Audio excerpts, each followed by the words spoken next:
င်္ဂလာပါရှင်နှစ်လပိုင်းအတွက်ဗုဒ္ဓဦးသားသမီးများအတွက်ရေဘူးရဟောစတန်လေးပါ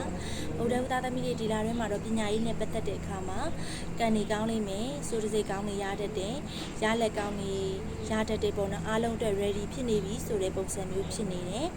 ကျမကြီးနဲ့ပတ်သက်တဲ့ဆိုရင်နှလုံးတို့အသေးတို့စုပ်တို့ပေါ့နော်ဒီခန္ဓာကိုယ်တွင်း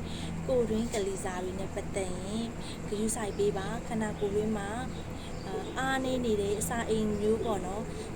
စိတ်တွေပင်ပန်းနေရတယ်ပူလောင်နေရတယ်စိတ်တွေလည်းအမျိုးမျိုးဖြစ်နေတတ်တယ်အဲ့ဒီအတွက်စိတ်ပူပန်မှုတွေများနေတဲ့အတွက်ဒီအစာအိမ်ကိုလာထိနိုင်နေဆိုတဲ့အနေအထားမျိုးလေးတွေပြတာနေပါတယ်စိတ်တွေလောကြီးတာမျိုးလေးတွေလည်းဖြစ်နေတတ်တယ်ဗုဒ္ဓဦးသားသမီးတွေဒီလာအတွင်းမှာတရားထိုင်တာမျိုးတွေ meditation လုပ်တာမျိုးတွေဒါမျိုးလေးတွေများများလုပ်ပေးပါမူရေးကြီးနဲ့ပတ်သက်ရင်လည်းပူပန်နေရတယ်ဒီလားဒီကာလမှာလေကိုကဘယ်လိုပြောမလဲကိုမှလက်ရှိမှာကောင်းတဲ့အနေအထားရှိနေရဆိုရင်တော့မှကိုလေးစိတ်တွေပင်ပန်းနေရတယ်ပူလောင်နေရတယ်လောကြီးနေရတယ်ရုပ်တရက်ကိုကလေအဲ့လို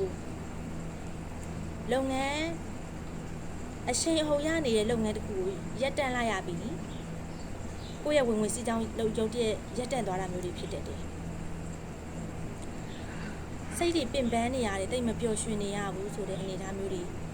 တွေ့ရတယ်ငွေကုန်ကြေးကြတွေများနေရတတ်တယ်ဗုဒ္ဓဦးတွေ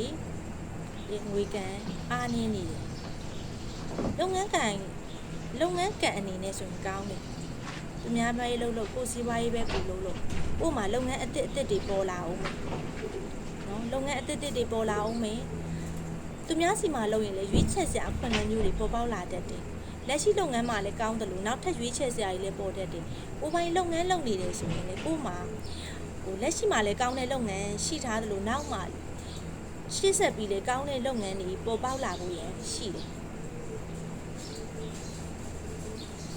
အိမ်တွင်းနဲ့ပတ်သက်တဲ့အခါမှာတော့ဒီတစ်ခေါက်တော့ပေါ့နော်ဒီလာတော့ဗုဒ္ဓဟူသားသမီးတွေကလေအိမ်ထဲမှာယောက်ျားလေးတွေရှိတယ်ဆိုရင်လူငယ်တွေရှိတယ်ဆိုရင်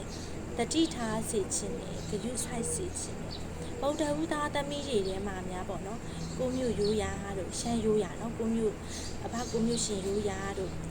ပြည်လေပြင်ပေါ့နော်ရှမ်းနှက်တွေပေါ့နော်ကိုရစောခွန်အောင်တို့လိုဒီလိုမျိုးပုံကိုယ်တွေနဲ့ရိုးရာဆန်များရှိခဲ့ဘူးတွေဆိုရင်ရိုးရာများရှိခဲ့ဘူးတွေဆိုရင်တေချာပေါက်မိသားစုတွေအနေနဲ့ဆိုရင်ရိုးရာတွေတင်မြောက်ပါတာဖို့လိုအပ်နေတယ်လို့ပြောချင်ပါတယ်အထူးသတိပေးချင်ပါတယ်မိသားစုတွေမှာပူပန်စရာတွေပေါ်ပေါက်တတ်တယ်နော်ပူပန်စရာမျိုးတွေပေါ်ပေါက်တတ်တယ်အဓိကရိုးရာရှိခဲ့ဘူးလေဆိုတေးသေးချာချာရိုးရာလှုပ်လိုက်ပါတေးသေးချာချာဓာတ်နဲ့ရှင်းလိုက်ပါဓာတ်ရှင်းလိုက်ပါလို့ကျွန်မတေးချာပေါင်းမှားစမှာတယ်ဖုံဖုံလေးတန်ကားတော့ရှင်သူမြတ်တို့ကျွန်မတို့ကဓာတ်လှူယုံနဲ့မပြီးဘူးကျမတို့တွေပြောမယ်ဆိုရင်ပြင်ပရဲ့အတိုက်အခိုက်တွေကျမတို့မှာအဲ့ဒီဗုဒ္ဓဟူသားသမီးတွေမှာအများကြီးရှိထားတယ်အိမ်တွင်းရဲ့အတိုက်ခိုက်ငွေကြေးအတိုက်ခိုက်ထားတာပါအဲ့ဒါဖြစ်တဲ့အတွက်ပေါ့နော်တေးသေးချာနာလှုပ်ဆောင်ပြီးတော့ခါကြတော့ဒါရှင်းရမှာပါလို့ကျမတေးချာပေါင်းပြောချင်ပါတယ်မပေါ့ပါနဲ့နော်မပေါ့ပါနဲ့ရိုးရာရှိရင်လေလောက်ပါမရှိဘူးဆိုရင်လေကိုကာကွယ်ကိုရန်အတွက်ကိုရဲ့အတိုက်ခိုက်ရန်တွေကိုရှင်းမနားလေတဲ့ကျွမ်းတဲ့ဆရာကြီးနဲ့တိုင်ပြီးလှုပ်ဆောင်ပါလို့ပြောချင်တယ်ဘယ်အရာမဆိုမဖြစ်ခင်ကြိုတင်တားစီပါမဖြစ်ခင်လှုပ်ပါဖြစ်ပြီးမှနောင်တမရပါနဲ့နော်နောင်တမရပါနဲ့မာသာရေးကုသိုလ်ကံစရဏတွေကိုခါတိုင်းထက်စားနဲ့လှုပ်ပါခါတိုင်းကိုတဆလို့ရင်10စားလှုပ်ပါဒါလေးသိချမှာကျမလေအခြေရကတော့အဆင်ပြေတယ်ချီရေးအိမ်တော်ကြီးအဆင်ပြေစရာမျိုးလေးတွေရှိတယ်နော်ပျော်ရွှင်ရမယ်အခွင့်အလမ်းကောင်းနေရမယ်အခြေရေးအိမ်တော်ကြီးမှာတယောက်နဲ့တယောက်အပေးယူများတာမျိုးတွေရှိမယ်နော်ဒါပေမဲ့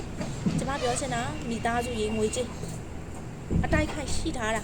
တရားတေချာပေါက်တရားပို့လို့နော်ကောင်းတဲ့အရာတွေကိုအတွက်ကိုယုံကြည်ရာဟာတွေကိုတေချာလေးလှုပ်ဆောင်ပေးပါလို့ပြောချင်ပါတယ်အဲ့တော့ဗုဒ္ဓသားသမီးတွေအပွင့်ပန်းလေးတွေများများလူပေးပါမြတ်စွာဘုရားရှင်ကိုတော်မြတ်ကျိုးအပွင့်ပန်းများများလူပေးပါပဋ္ဌာန်းတရားတော်မြတ်ကြီးကိုပဲပူဇော်ပါတောက်တော်ရည်တွေကတ်လူပါတော်တော်များများပေါ့နော်ဒီလမှာရေတွေလူရမယ်ဆိုတာတောက်တော်ရည်တွေကိုတေးချာလေးလူရမယ်ရေအလူတွေလူရမယ်ဆိုတာတော့ တေချာပြောချင်နေပေါ့နော်အဲ့တော့အားလုံးကိုယ်စိတ်ပါကျန်းမာချမ်းသာကြပါစေကျန်းမာရေးနဲ့ပတ်သက်ရင်အနာရောဂါတွေရှိရင်ပေါ်လာပြီဆိုရင်မပေါ်ပါနဲ့လင်းလင်းမြင်မြင်စစ်တာတွေကုသတာတွေအမြန်ဆုံးလုပ်ပါအဲ့နဲ့ထွင်းရမယ့်ဟာပေါက်စင်နဲ့ပေါက်ရတယ်လို့ဖြစ်တတ်ပါတယ်အဲ့တော့ဘာလို့လဲဆိုတော့အတိုက်ခိုက်ရှိထားတဲ့အတွက်ကျန်းမာရေးငွေကြေးအိမ်တွင်းဒီဟာတွေကိုလာပြီးတော့ထိခိုက်နိုင်ပါတယ်နော်အဲ့တော့အားလုံးကိုယ်စိတ်ပါကျန်းမာချမ်းသာကြပါစေကောင်းကျိုးချမ်းသာမင်္ဂလာဖေပြနေပြီကြပါစေအတိုက်ခိုက်ရမ်းမှန်သမျှလေးကင်းကြပါစေရှင်းကြပါစေ